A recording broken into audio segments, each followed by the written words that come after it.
আসসালামু আলাইকুম যারা, কেমন আছিস তুই?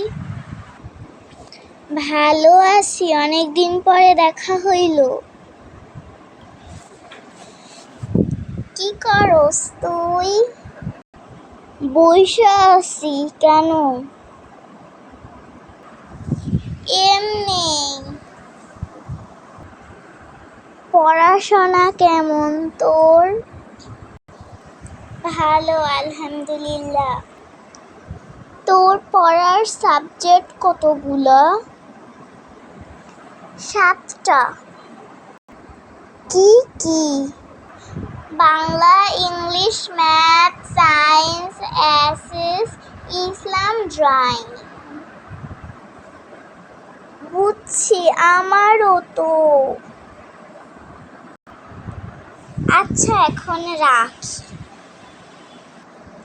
আচ্ছা, আল্লাহ হাফেজ।